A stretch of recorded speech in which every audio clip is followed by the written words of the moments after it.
ये है दैनिक प्रातःकाल का डिजिटल एडिशन प्रातःकाल लाइव। महाराष्ट्र में बीजेपी 32 सीटों पर चुनाव लड़ेगी। 2024 लोकसभा चुनाव के लिए महायुति एनडीए के घटक दलों के बीच सीटों की संख्या तय हो गई है। केंद्रीय गृह मंत्री अमित शाह के दौरे से पहले मुख्यमंत्री एकनाथ शिंदे की अगुवाई वाली शिवसेना ने 22 सीटों की मांग की थी, तो वहीं अजीत पवार की अगुवाई वाली राष्ट्रवादी कांग्रेस पार्टी ने 18 सीटों पर दावा जताया था। सूत्रों से मिली जानकारी के अनुसार केंद्रीय गृह मंत्री अमित शाह के साथ बैठक के बाद महायुति के घटक दलों में सीट शेयरिंग पर मुहर लग गई है। बीजेपी महाराष्ट्र की 32 सीटों पर चुनाव लड़ेगी। एकनाथ शिंदे की अगुवाई वाली शिवसेना के खाते में 11 और अजीत पवार को 5 सीटें मिली हैं। महायुति में सीट शेयरिंग का पेच सुलझने के बाद अब बीजेपी महाराष्ट्र के लिए लोकसभा सीटों के लिए प्रत्याशियों का ऐलान कर सकती है। केंद्रीय मंत्री पीयूष गोयल के मुंबई से लड़ने की चर्चा चल रही है। महाराष्ट्र में लोकसभा की कुल 48 सीटें हैं। राज्य में बीजेपी पहली बार इतनी सीटों पर चुनाव लड़ेगी।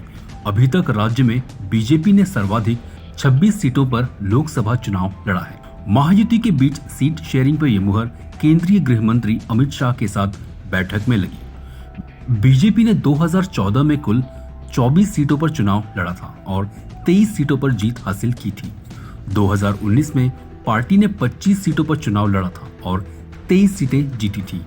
2024 के चुनावों के लिए बीजेपी 32 से 35 सीटों पर लड़ने की तैयारी की थी। बीजेपी की अगुवाई वाले सत्तारूढ़ महायुति ने राज्य की 48 लोकसभा सीटों में 45 सीटें जीतने का लक्ष्य तय किया है। चुनाव आयोग और महाराष्ट्र के विधानसभा स्पीकर राहुल नार्वेकर ने अपने फैसले में मुख्यमंत्री एकनाथ शिंदे की अगुवाई वाली शिवसेना को रियल शिवसेना करार दिया था। सीट बंटवारे में एकनाथ शिंदे की अगुवाई वाली सेना को सिर्फ 11 सीटें मिली हैं। 2019 में शिवसेना को बीजेपी से गठबंधन में 23 सीटें मिली थीं। अजीत पवार की महायुति में होने से शिंदे गुट को बड़ा नुकसान हुआ। इसके चलते शिवसेना की सीटें कम हो गई। मुख्यमंत्री एकनाथ शिंदे की अगुवाई वाली शिवसेना के साथ 13 सांसद हैं। ऐसे में देखना होगा कि पार्टी किन 3 सांसदों का टिकट काटती है। आप ये कार्यक्रम YouTube पर देख रहे हैं तो हमारे चैनल को जरूर सब्सक्राइब करें और Facebook पर देख रहे हैं तो हमारे पेज को लाइक करना ना भूलें।